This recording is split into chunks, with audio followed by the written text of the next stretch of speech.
back to the Cinnamon Effect. I'm Kimberly Hand, and today I have Scott Feinberg with me.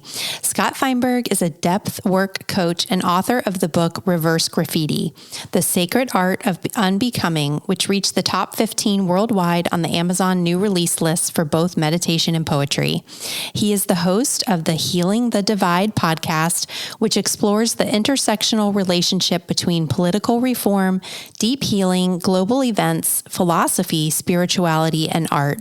Scott is the founder of Kula, a yoga, shala, and wellness collective in Jupiter, Florida, where he has trained and mentored over 500 yoga and meditation teachers.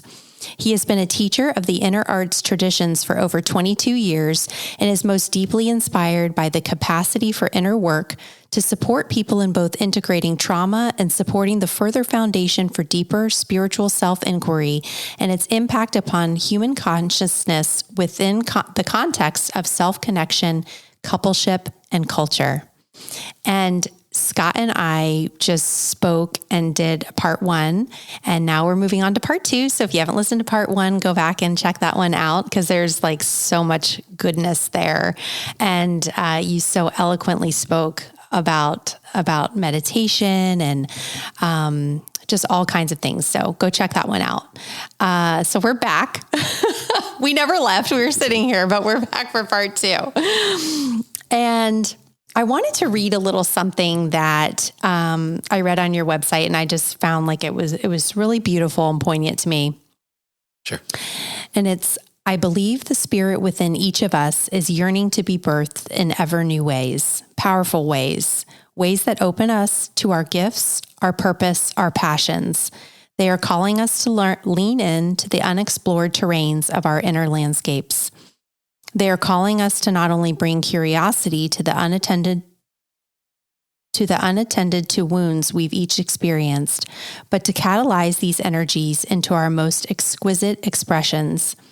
For they are most often the emissaries of a deeper voice within us longing to come into form.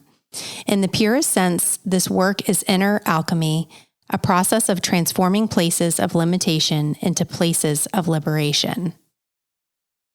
I love that. Thank you. I read that this morning and I was like, oh my gosh, it's this. Yeah. Like this, these sentences mean so much. Thank you. You know, Thank to you so like much. really dive in and connect with your own spirit and connect with what's inside to bring that out and show, you know, bring that curiosity to those places and to learn and to heal. Right? From those places. So Thank you so much for being here. Yeah, absolutely. It's funny to hear you say, we never left, but we're back. Yeah.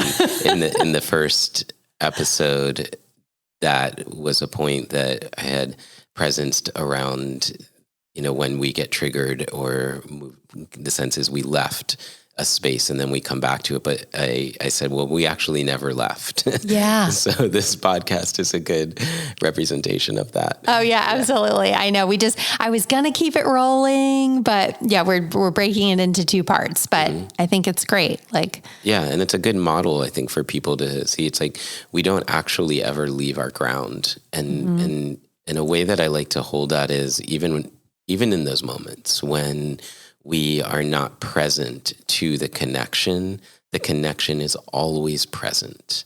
And it is always already here. That is that which is most deeply essential to our nature is not subjectable to threat or loss or harm. And it's in the recognition of that most basic truth of our being that we find the things that we tend to look for in the world around us, which is how personality forms, is looking for what we think we've lost. And so to know that things like our wholeness and our worth and our capabilities are inherent is profound. yeah, all we have is inside, right? It's all with us. Yeah. Which is really exciting. It's amazing. Yeah. Yeah. It's all here. It's all, I would say in a sense, this is getting like maybe picky with words, but I was writing about this the other day and it came through as the light is not within you, it is you. You know, and how we say things like, well, my soul. Well, if his soul could be possessed, which is the word my, then who's the one that's possessing it? And so you're placing an identity outside of it. But when we operate as that, that's when everything really shifts. And it's not to be picky with the semantics and the syntaxes that we use, because it is challenging to speak about things, and we speak in the ways we've learned to. But it's powerful because oftentimes the way we speak about something is a reflection of the way we think about something. So there is this really powerful reverse engineering practice where we can unpack the languaging that we're utilizing to reinterpret the way we think about something. Yeah.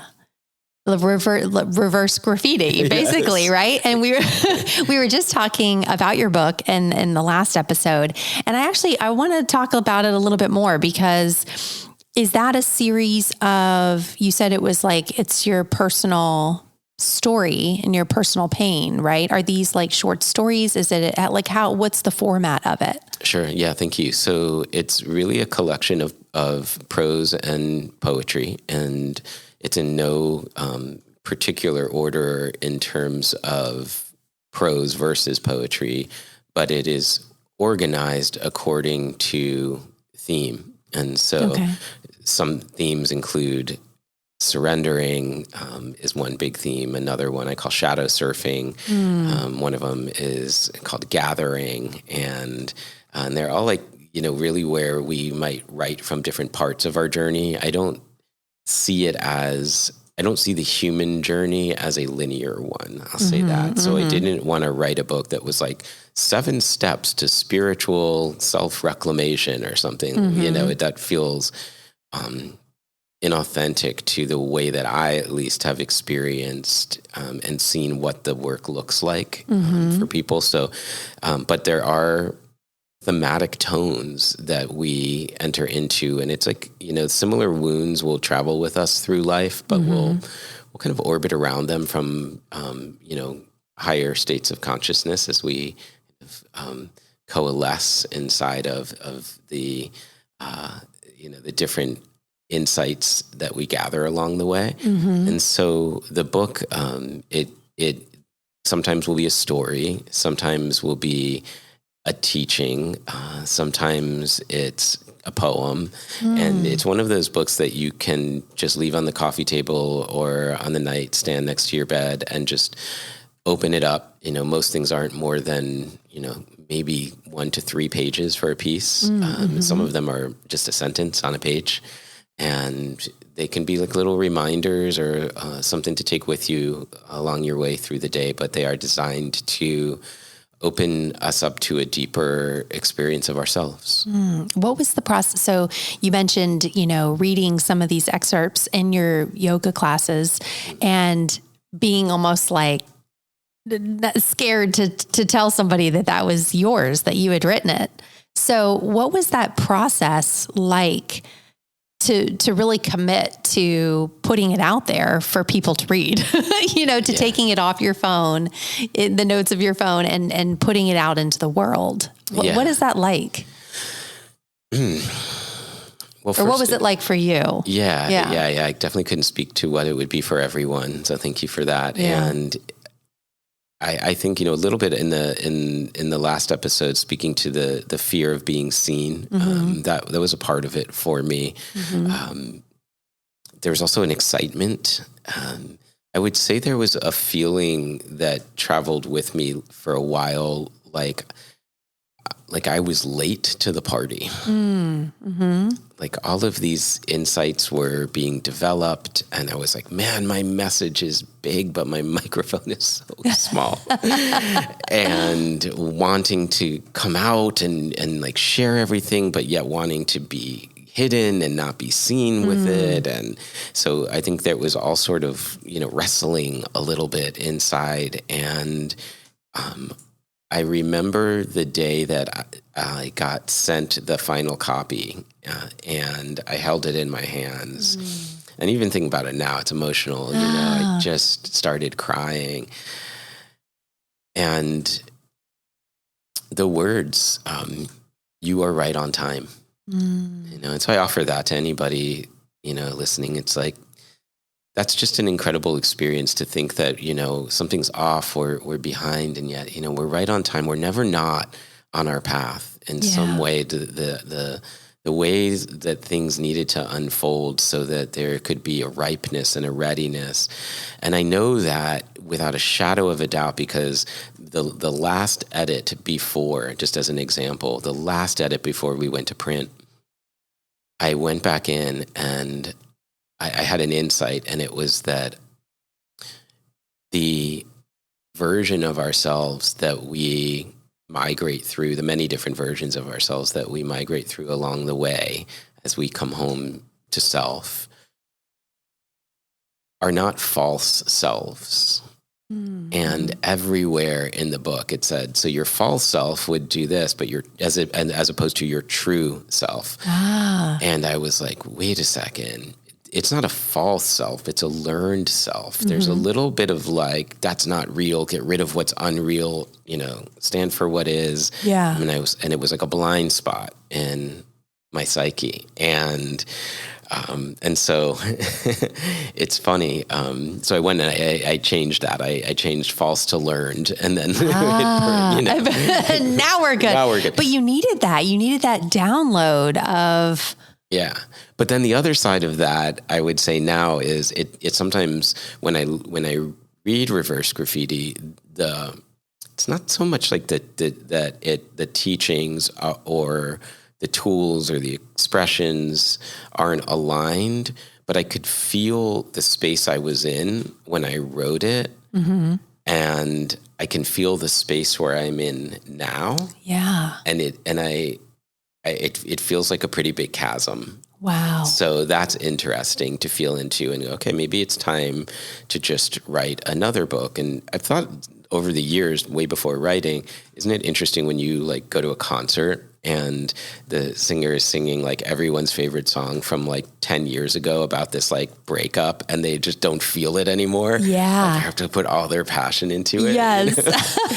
And it's like, I think that's just part of art. And the way that I reconcile that internally is whoever is ready for it, it will resonate with. If they're in the readiness for that part of the journey I happen to be in at that time, mm-hmm. it's there for them. And now there'll be, new things to come and share, and new maturations that I've evolved into and through, just doing this work in my own life since, that was a few years ago now. Yeah.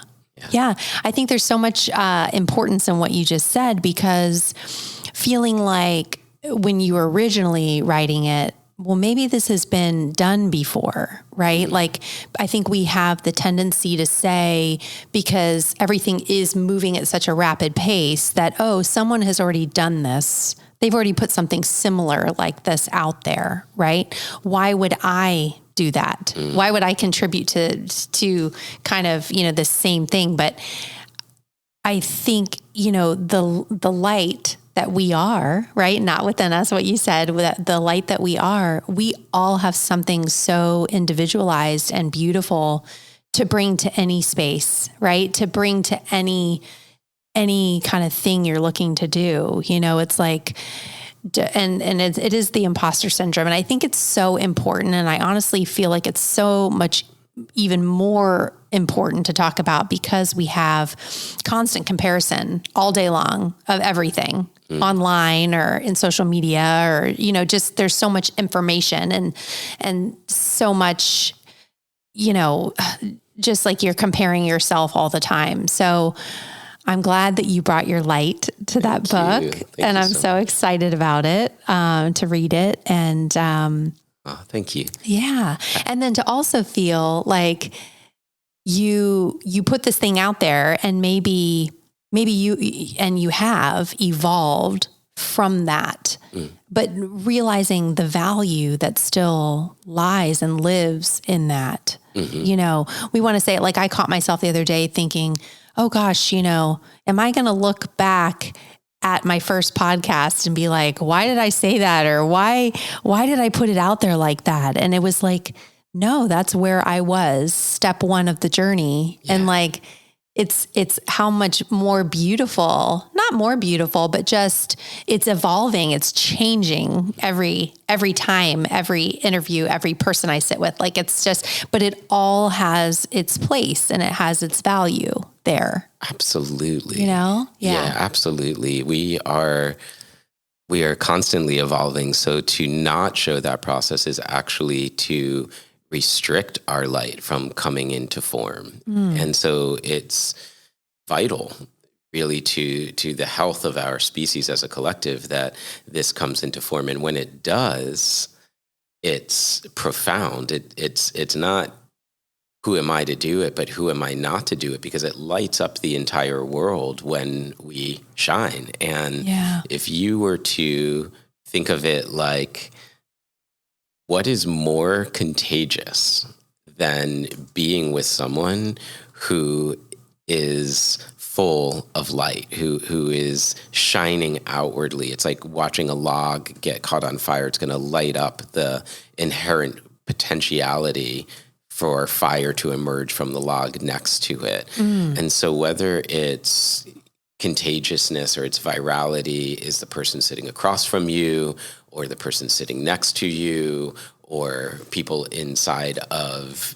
the yoga class or inside of a community, to whatever scale of breadth it is, it's reminiscent of this verse in the Bhagavad Gita. I love old ancient philosophical texts from India. They're so beautiful to me.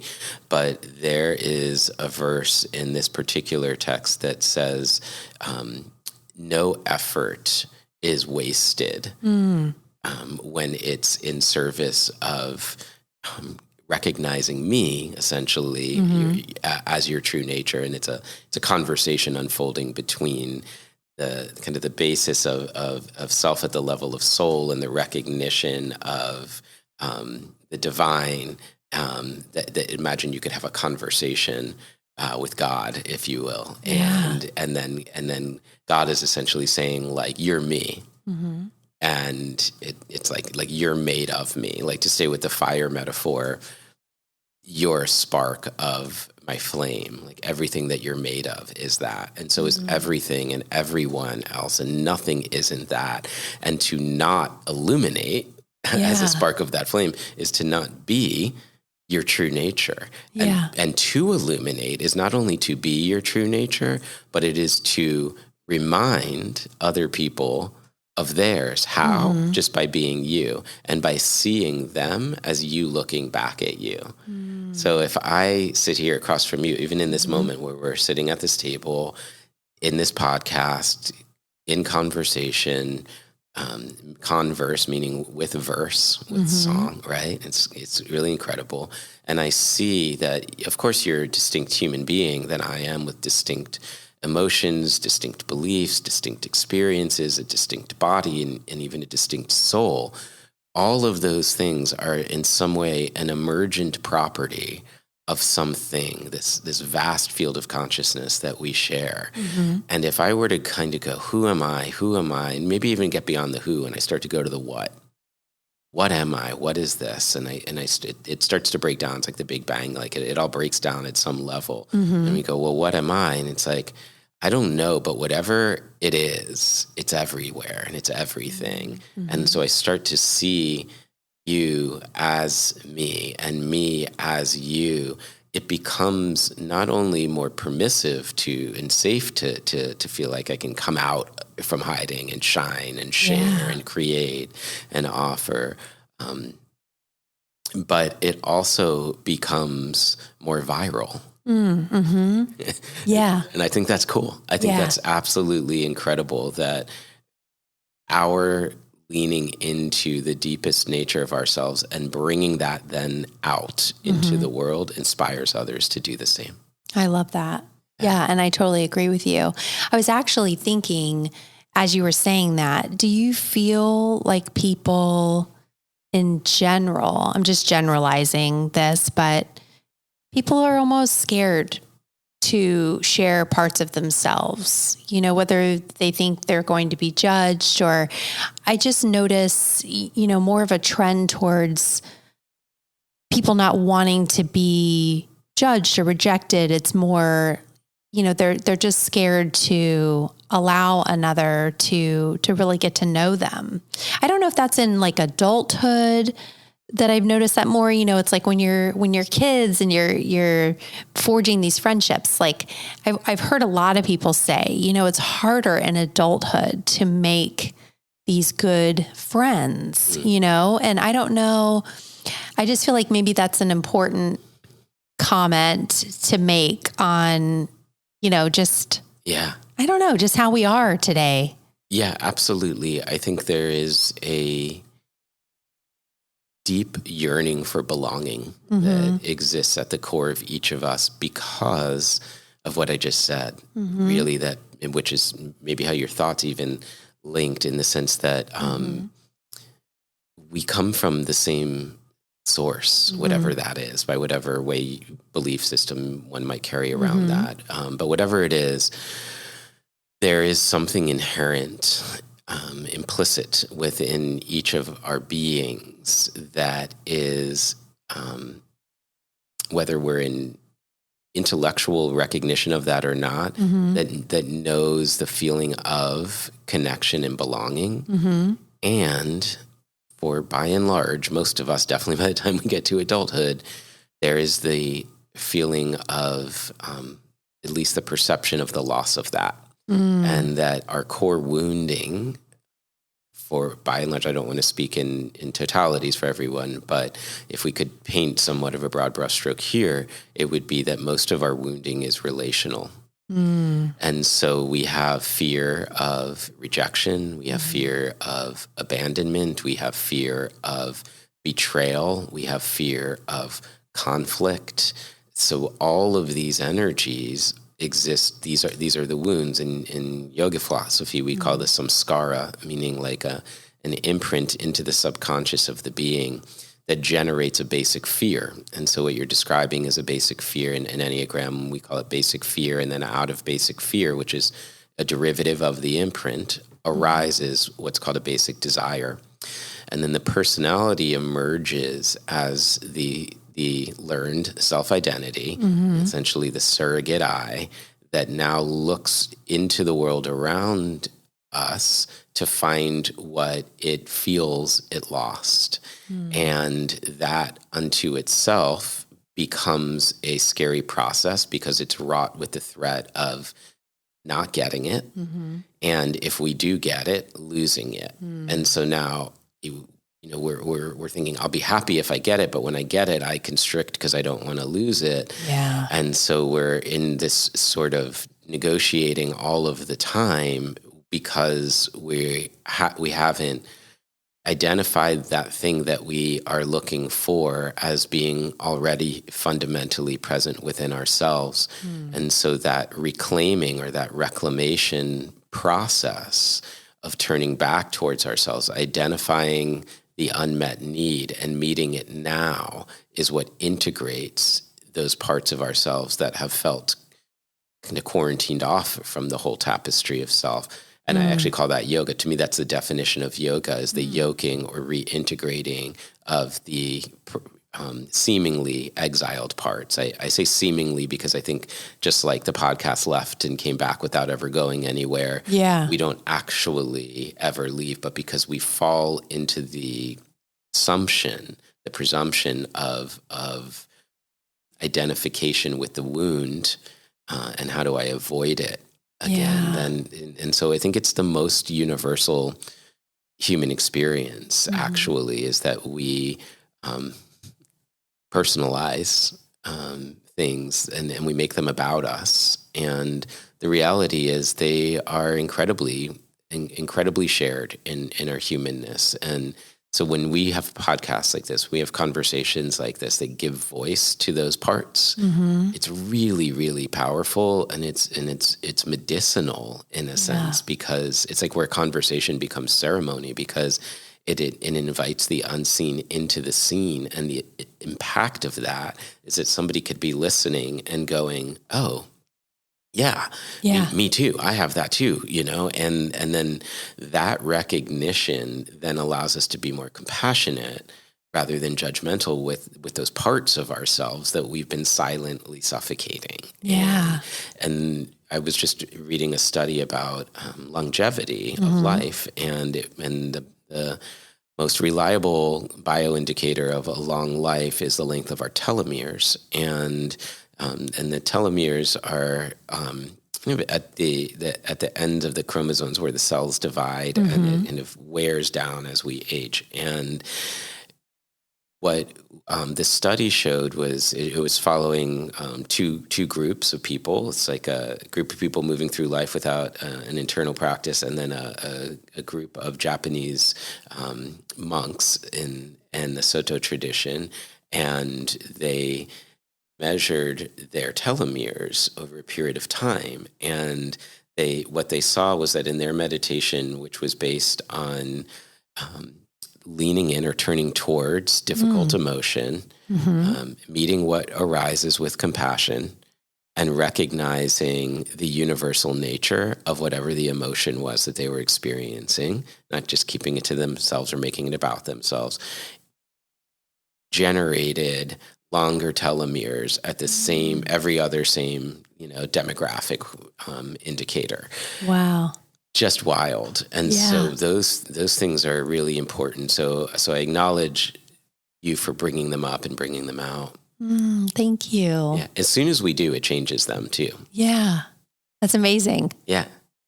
Yeah. Because you think longevity is what you're doing to your body, but this is different. That's different. Mm-hmm. It's absolutely the recognition that our bodies and our emotions and our ways of thinking about ourselves and this human experience are deeply intertwined. And how we see each other and how we treat each other is a reflection of how we see and treat ourselves. Yeah. Yeah. I want you to talk a little bit about the Enneagrams. You've kind of mentioned it, and maybe we can dive a little deeper into that. Like, I have a very basic knowledge of it. So, tell me more. Tell me more about that. Yeah, it's really neat. It's something I found so refreshing to come across. For years, having studied the Eastern philosophies, they are really profound in the macro sense of these ideas of like, who am I? What am I? What is the nature of spirit, of soul, of the material reality?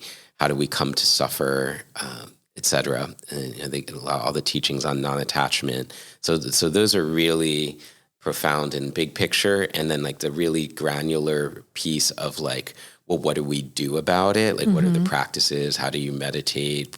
Breath work, asana, physical yoga practices. So it's almost like if you could think of maybe two poles, but the middle, it was missing for me, and Enneagram helped to fill in the middle, because what it does is, for example, yoga will say, the cause of suffering is avidya, and avidya is defined as not knowing one's own essential nature. And then out of that unknowing, that it's usually translated as ignorance, but it's not in a sort of critical sense, but just in the neutral sense of not knowing, we then develop this, what's called an asmita, or ego identity. For me, personality is synonymous with ego. Okay. Persona, ego. And so this would be the learned self we were speaking of. So now the learned self will go into its dance of what we just described, of attachments and aversions. Okay. And it essentially creates this, what we would call the human condition. And so most of us are trying to win the game of life. So hence, why do you feel jealous or envious when someone has this thing? Because we think that that's where not just happiness will come from, but in a broad sense, fulfillment. And fulfillment is defined differently for each of us, depending upon how that wound got imprinted. So what yoga or Buddhism and all these beautiful traditions don't do is they don't describe the difference in the type of wound that you had versus the type of wound that I had, the way you learn to respond to the wound versus the way that I learned to respond to the belief that you came to believe versus the belief that I came to believe. Okay. How you navigate conflict versus how I navigate conflict. How you meet your needs versus how I meet my needs. There's not a lot of specificity in those spaces, in those traditions. They'll say the wound happened, it got imprinted, and now we act that out. And through non-attachment, we can return to our true nature. It sounds beautiful, but it's not very specific. Right. How do I? Yeah. How do I? Okay, how do we do this thing? Right. Got it. Now what? Yeah. And so Enneagram fills in that piece. It gives us the now what. And so the basis of it really, it really superimposes or overlays quite beautifully onto these traditions. It fits incredibly well. And the basis for this, if we were to pick up on that asmita, that learned identity piece, and call that personality, we start to get curious about, well, how does a personality form? And going back to our last episode, we saw that, well, man, I don't know, like that could come in from a prior life. It could, what's happening in the nature versus nurture element, and then what are the experiences that have, occurred here? Yeah. And so, and there's all these other dynamics like attachment theory and, love languages and where we are in our family of origin in terms of, am I the middle child or the oldest? So it's all these elements that are interacting to imprint and imprint and imprint. It's almost like if we were moldable clay, and it's like something presses in here and there, and next thing you know, we have our own version of all of these things, and we're very unique. But there again is great universality to the patterns. And so Enneagram is a way of kind of getting in that middle space where we understand the universality of the patterns that we've been traversing and how we make them personal to ourselves. And so it scales in many ways. So the first thing that when I teach it, I like to start with the idea of the triads. So if you're not familiar with the Enneagram, the first image that you see is that it's a circle. And the circle represents the idea of inclusivity and totality. And then the personalities kind of are depicted, if you will, by living along different points of the perimeter of the circle. And the idea is that the circle represents us, meaning that we all have all the personalities within us. The next thing is that when we work with personality, remember it's describing our learned self-identity. So if we were to talk about reverse graffiti, this would be more like the dirt than the wall. So when we say, well, I'm a 9 or I'm a 4, it's like, no, you've identified as that, but we don't want to collapse our identity into our personality, thus we perpetuate the process of the conditioning. So that's important as well. So to hold it in relationship to essence. So in Enneagram jargon, the idea that's shared often is that personality constricts essence, but essence informs personality. So if identity is living at the ego or the personality, then it blocks the flow of essence when it's operating as the I. But when we shift identity to the essential I, then ego or personality is now expressed through essence, informs personality. And so now essence becomes more instrument for creative individuation rather than experiencing yourself as separate and divided in nature. So that's the core. And then very interesting. It's fascinating, right? And then from there, you'll notice in the middle, it's sort of, is this a word? Trifurcated? I don't know. Like the idea of like breaking it into 3. I don't know. I don't know either. We know you just made one up. I like it. Taking bifurcated to the next level. So it kind of looks like a Y in the middle, and it breaks these 9, points on the circle into 3 groups. So points 8, 9, and 1 form a group, 2, 3, and 4 form a group, and 5, 6, and 7 form a group. And types 8, 9, and 1, so that top space, if you will, those are the instinctive types, are more connected to having a hard time integrating what's happening at the physical, instinctive level, so kind of nervous system. Okay. And types 2, 3, and 4 are more challenged in integrating and working with emotion. And types 5, 6, and 7 are in the thinking type. So their struggle has more to do with the cerebral aspects. It doesn't mean they're not intelligent. They're actually the most deeply intelligent. But sometimes that like yearning for more and more accumulation of intelligence is a reflection of like a over accumulation and overemphasizing of not feeling that they have enough. And then other times in other types, it might look like a trust. Like a 5 wants to collect more knowledge as the investigator. A 6 tends to outsource guidance to others.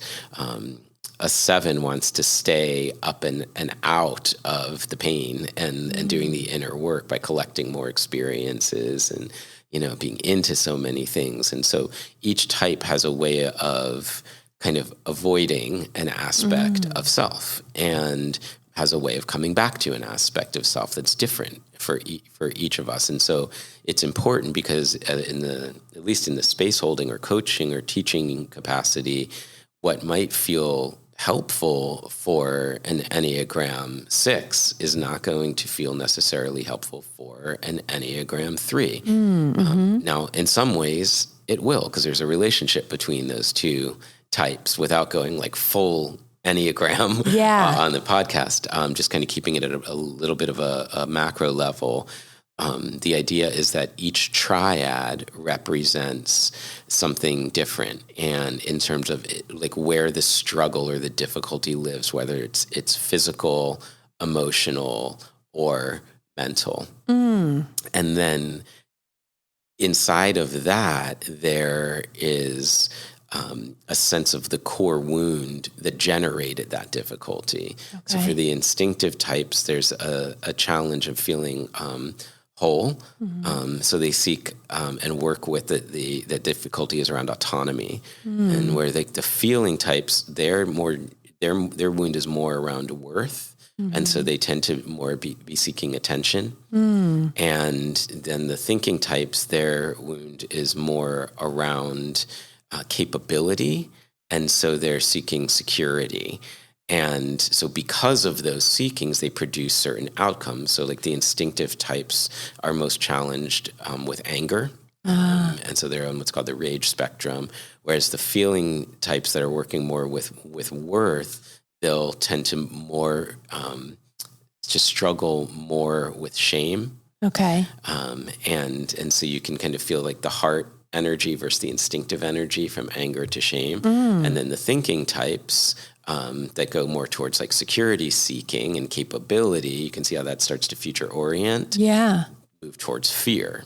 And so you have rage, shame, and fear, which actually correlate to present, past, and future orientation, respectively. And then those correlate to various centers of the brain that function with those aspects of our experience. Wow. And then out of them, there's individual personalities that emerge, and if I were to add one more layer of intricacy for this conversation, I would say that within each type, there are two primary discerning characteristics to seek out. One of them is how we resolve conflict. So in each triad, there will be one type that is going to try to seek resolution in experiences of conflict through the expression of emotion. Another type will be through logic, understanding, and reason. Okay. And another type will be to experience reharmonization through positive outlook. And so there'll be one of each of those in each of the three triads. And then the second discerning characteristic would be how each type tries to get their need that they experience being lost met. And so there'll be one type in each triad that goes out and kind of demands it, achieves it. They're called the assertive types. Okay. And then there are types that will draw back and go in to internally resource for it. And so those are called the withdrawn types. And then there'll be types that earn it by doing the thing the way that they said they would, the right way, maybe the way the system has described, the way that has like honor and kind of duty in it. And so those are called the dutiful types. And so the cross section of those two discerning characteristics produce the 9 types.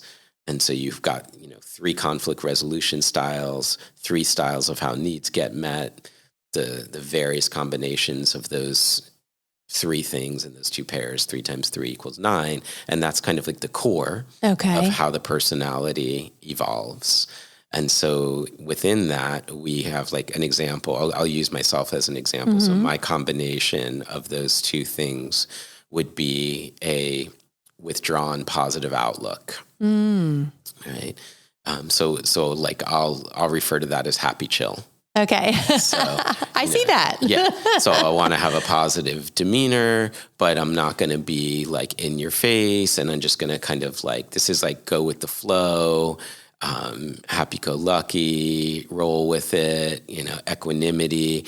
But inside of that, behind that is a deep desire to remain unaffected by life. And it's like, how do I not let things affect me becomes the game. Now, this is something that I want to be deeply aware of because it's a razor's edge, because I'm doing inner work to, essentially generate greater freedom. But if my ego has co-opted that process, it's going to say, well, inner work looks like not being affected by life. Right. And to do that, in my case, for the 9, I'll create what's called my own private sanctuary, meaning the world outside has the capacity to affect me, so I'm going to keep that at bay. And the world inside has a capacity to threaten me, so I'm going to keep that at bay, and I'm going to live in my little bubble. And so my work isn't to be unaffected by life. It's to see my anger as holy and not threatening. It's to come out and be seen in the places that I want to hide. I might still want to withdraw in moments of conflict. So if I'm in my relationship and I could feel myself, go, whoa, this feels uncomfortable and threatening, I want to go hide, that might still be there. But I might now just be able to say to my partner, there's a big part of me that just wants to shut down and like bolt and hide right now. Yeah. So I just want to put that out there and give voice to it.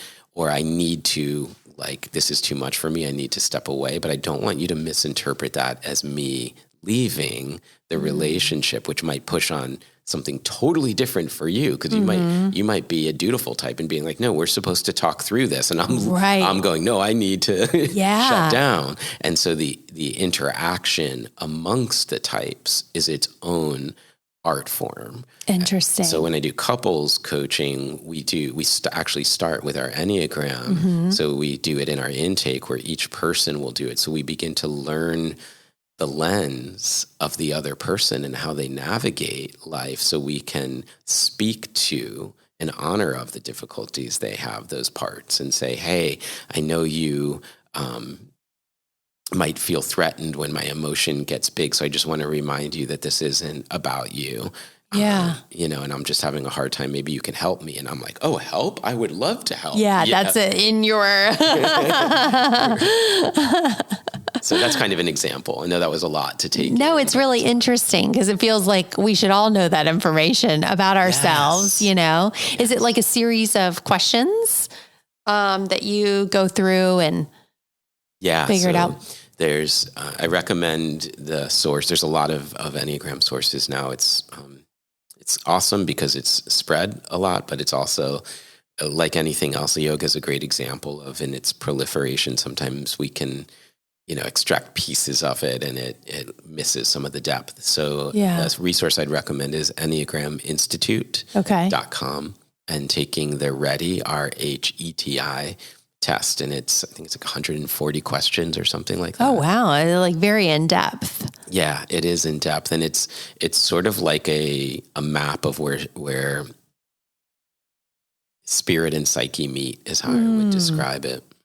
And it gives you a map of the terrain of you. And going back to the prior point about that which is personal is also universal, something that came up in the last podcast I recorded with my guest, he had shared that as well. And the telomeres and all of that, there's something inherent when we go. We open a book and it says, okay, so this is your type and this is what it'll feel like. And you're like, oh my God, I thought this was a me thing. And it's actually inherent to the journey of the pattern that I've been operating in. And that allows me to make it less condemning. Yeah. If you're kind of one Enneagram, can you shift into another one? Or are you kind of always that? Yeah, it's a great question. Yeah. It's a popular question that people have. Yeah. So the way that I've learned it is we don't change personality, but we change the health of how we function within that personality. So within each type, there are 9 levels. So 3 healthy ranges, 3 average ranges, and 3 unhealthy ranges that we kind of vacillate in. So try not to think of it when I was at this point of life, I was here, and now I'm here. But that might even move as you move through different circumstances that you're navigating in your life or even your day. So it's fluctuating, but there does tend to be a little bit of a center of gravity as you move along your life journey. So it might look like you're zigzagging your way across the room to health, if that makes sense. And so then within that, you'll see when you look at the Enneagram, he said there was a Y, but there's all these other lines. And so these other lines that are depicted in the middle of the circle represent when we are operating in those healthy ranges, we take on secondary characteristics of healthier ranges of another particular type. So as a 9 for myself, my healthy expression is a 3, which is an achiever. So my quiet peacemaker starts to come out into the world. He's more assertive, more logical, more seen, more productive, more engaging at 3. But when I'm triggered, I'll go to 6 and start to mirror the average qualities of a 6, which is now in the thinking triad, which is a fear-based system, which is going to generate more anxiety. So there's relationships between types. And then whatever number you are, the ones that kind of frame you on each side. So if I'm a 9, that would be an 8 or a 1. One of those, or perhaps both of those, could be what is called a wing type. Okay. So if my 9 is more influenced by 8, it's going to be different than my 9 influenced by my 1. And then, it gets more and more granular in a sense because 9 sits in the middle of the triad with 8 and 1 flanking it.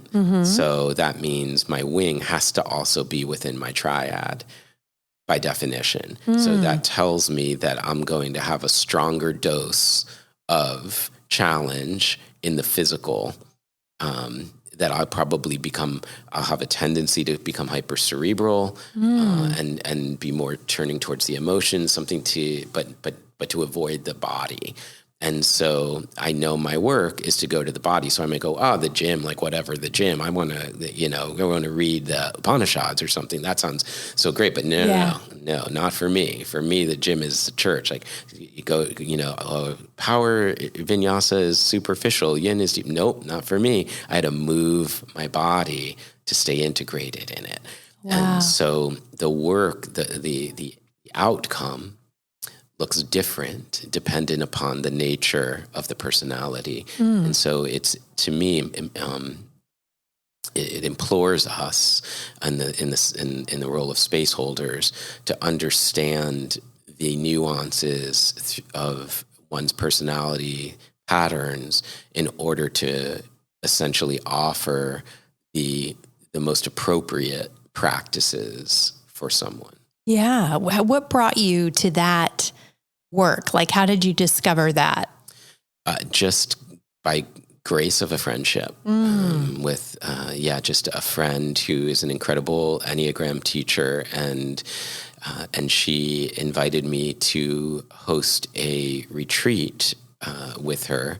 And she went to go a little deeper into yoga, and we would just talk and have coffee, and she would talk about the Enneagram. Like, man, that maps perfectly with the Yoga Sutras. That's wild. And so I invited her to teach a little bit about it in our teacher training programs. And then we did a retreat together, and that just kept sparking my interest. And I just went deeper and deeper and deeper and never looked back. Wow. Yeah. I love that. That is very interesting stuff. And if someone wants to, they could take the test, like you mentioned online, and but that you coach from that knowledge of what someone's Enneagram is, and yes, kind of go from there.